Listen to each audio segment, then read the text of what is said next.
Hey guys, Mike here. So, but what a big week ahead. I mean, really big. We got some mega earnings coming about. We got FOMC, of course, coming about. And there's one day in particular this week where it is just loaded. I mean, it's going to be a crazy volatile week. And look, a lot of this is going to depend on what the Fed, what's the tone going to be? Okay, because last meeting, well, we saw what happened to the market. Are they going to continue to be, some people would say hawkish, but not as dovish, and hold fast on rate cuts? Or are they all of a sudden going to really flip heavy dovish because they're going to be under a lot of pressure to do it and just say, here's our outlook and the market's going to love it and here we go. Okay, so a lot of that's going to depend on it. Plus, a lot of it's going to depend on how these mega cap earnings come out, and especially with the guidance. That's the biggest thing. It's all about the guidance. Okay, and so we're going to all those charts, especially one to watch for tomorrow. It's probably going to gap up on some news, but and a lot of heavy call buying on a certain strike on this. But a couple others we'll also go over and see where they're at. But there is one thing I want to start off with, and the big question is, and I'll get your opinion, what do you think is going to happen here? You can see this chart right here, and it's like S&P 500 CAPE ratios, which I'll tell you what that is in just a minute, at the start of presidential terms. Well, President Trump's coming in, and the market's at its highest, 37.8. There's Bush, 2001, 37. Biden, 2021, at 34. We know what happened in 2021 or 2022 and then 2002, right? Clinton, 97. That's the beginning of the dot-com bubble. So really what you're looking at, you got Bush 1 in 2001. That's when the dot-com bubble started. Biden right there, 2021. We crashed 2022. Clinton, 97. That just began the run-up, okay? And then Trump, 2017. Great 2017 year. Terrible 2018 year. We know it, well, 1929, we know what happened all back there. So I'm not going to go down this list, but you can clearly see in those tops, I mean, and everybody talks about this, we're not stupid, right? The market is definitely highly valued. I mean, it's up there, right? And so the CAPE ratio, which stands for cyclically adjusted price to earnings ratio, is a stock valuation metric that compares a company's current stock price to the average of its inflation-adjusted earnings over the past 10 years, essentially providing a long-term perspective on a stock's valuation by smoothing out short-term fluctuations in earnings. It's often considered a more reliable indicator than the standard PE. So let me know how you think that's going to go either the rest of this year or next year, because yes, I mean, the CAPE ratio, it's up there, okay? But that's kind of what we're up against, and a lot of other stuff too. Now, looking at the indexes real quick, you can see SPY, we were red on Friday. It's kind of just like really nothing going on too much. But, we're going to mark out this gap right here because it's going to be a volatile week. We're going to see some ups and downs. Still waiting for the lower high to be set at some point in time. Okay. Showed you the chart on Saturday while we're talking about that. Again, that's not a very small move down. You'd also have support right there. You'd also have that 0.79 field be pulling back into, and that's what we're looking for. So we see if we're going to come down and then kind of bounce from there and start to head back up. And again, a lot of this is going to depend on these mega caps and FOMC. Okay, a lot of this is going to depend on that. So that's what we got to figure out. When you go over to the Qs, though, and we've seen this movie before. Last time, the S&P set an all-time high. Qs were lagging. We waited. The Qs caught back up. And what has it been doing for 3 straight days? It stayed in a 1% range, just consolidating right here, which is healthy, right? Stayed right there at support level. And so this one right here has to play catch-up. What's it waiting on? Probably waiting on mega cap earnings, right? Because without them, this thing does not go to all-time highs. So it needs the Mag 7, or at least half of them, to move up, and the other ones kind of maintain, right? And so that's what we're going to find out. We got a gap right down there below if it wants to try to fill that before we start getting these mega cap earnings, which are all later in the week. And of course, I mean, all-time highs aren't that far away, so we'll go ahead and mark this out.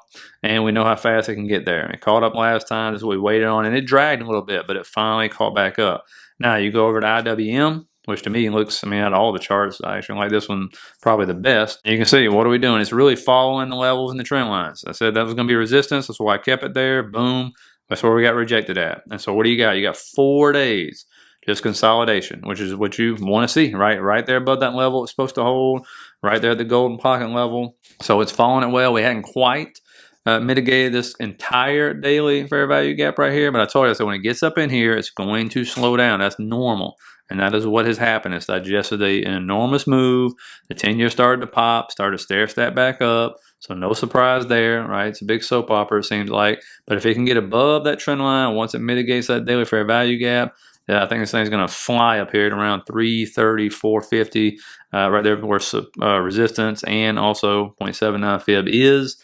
But of course, in order for that to happen, the 10 years are going to have to start cooling back down. What you saw yesterday, we were like, hey, or I'm sorry, Friday, is it going to hold that 0.639 percentage or start heading back down? So is it just a lower high right here? And so market structure is building out to go ahead and send us back down to 4.5%. That's what we got to wait and see. If it is, IWM is going to fly.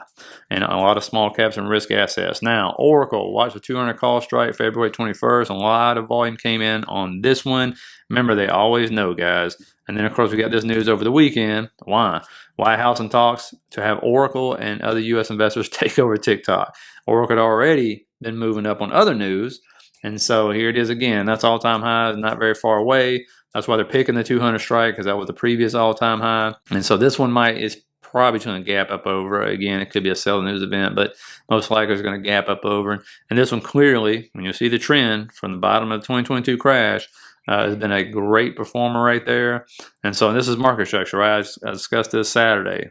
Higher highs, higher lows. That's what you're looking for. And so we got the gap below, which does not have to fill. And this is a great example. You see that big gap that was down there?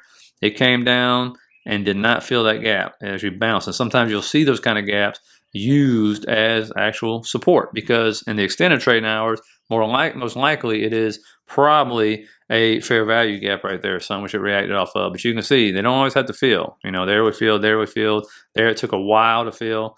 But we'll see if that one below is going to fill or not. Or we're just going to leap up on tomorrow or Monday and be above 200. And so again, they were buying those calls because they always know.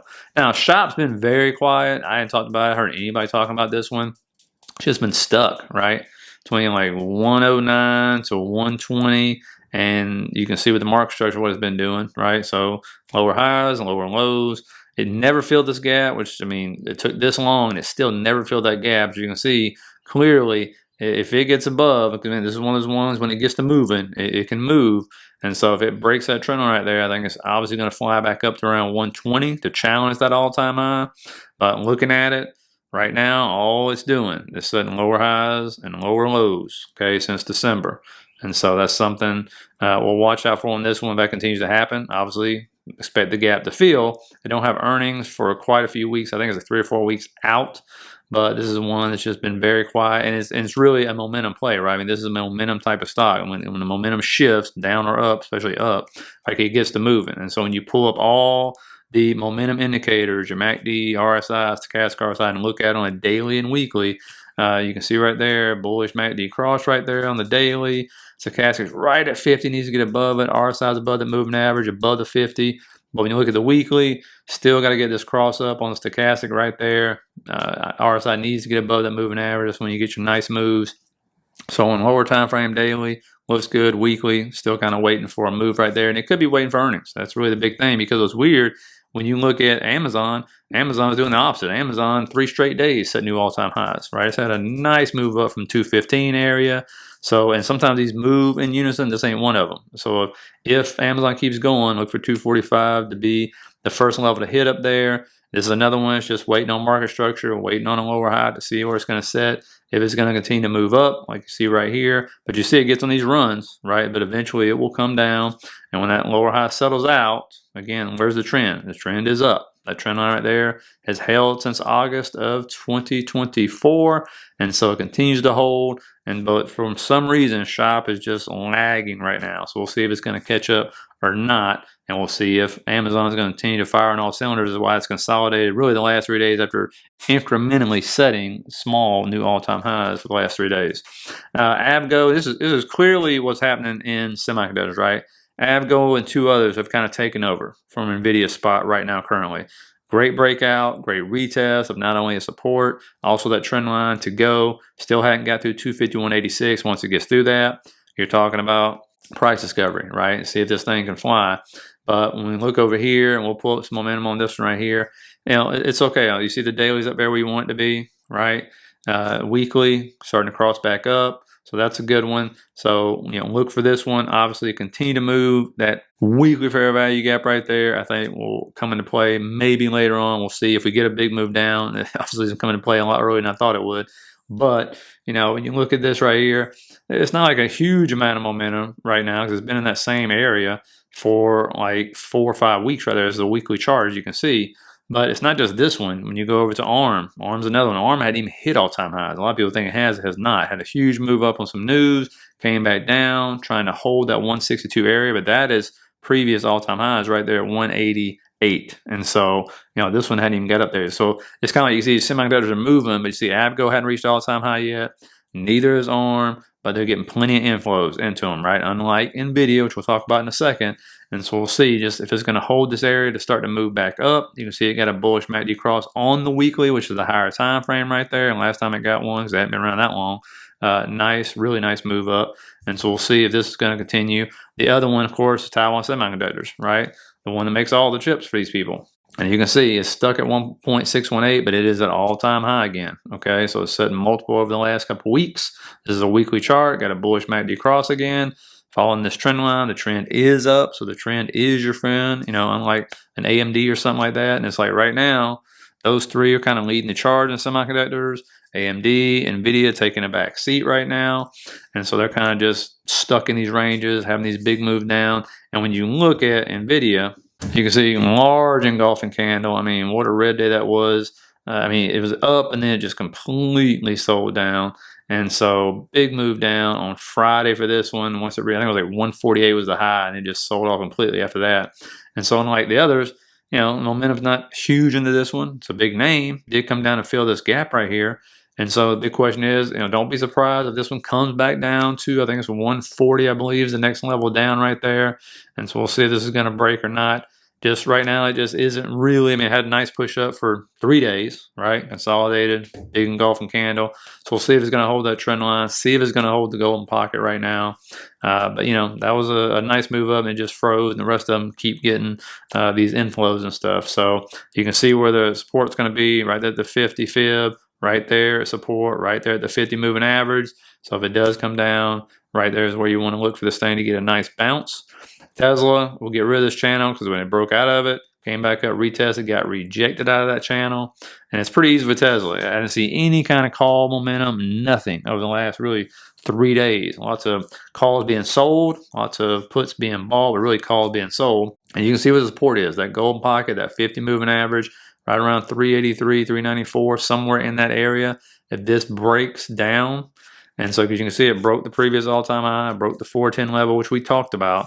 And so setting at 406, again, if it comes up, breaking 427 is going to lead to 438. And we just got to watch for the call sweeps. This one does not move on fundamentals or anything like that. It's all about the options market. You come over to Palantir. This one is one of the stronger movers. That's what I was talking about. When you see it looking strong, whether you agree with it or not, don't matter. This one came out around, 83 and then sold back down right here. Don't be surprised if we come down, test between 75, 77 this week before we continue to move up. That's what's going to happen on this one. Again, it's just a strong mover. And, I didn't see any news out there for it or anything, but consistently, look at that move. That is, that's a powerful, powerful move, right? You just got to step back and look at it. So at some point in time, like all the rest of these, just like it did over here to the left, it's going to come down. It's going to set a higher low if that's what we're supposed to do. The trend is up. There's no fighting that. The trend is up. That's what I was saying on one of these stocks. We're getting up to a closer area where most people, maybe they'll try to short it or something. But right now, and again, it hadn't set a higher high, right? It's still sitting there, needs to set a higher high by breaking the previous all-time high. So, keep that in mind on Palantir.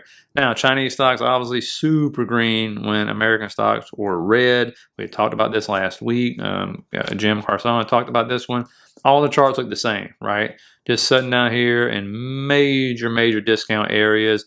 All like they're trying to break out at some point in time, some better than others, but really all the charts almost look identical. They kind of almost move in unison here. And so it's something to keep an eye on. I know a lot of call options on BABA and yen and some others that are happening. Let me clean this chart up. It's a mess.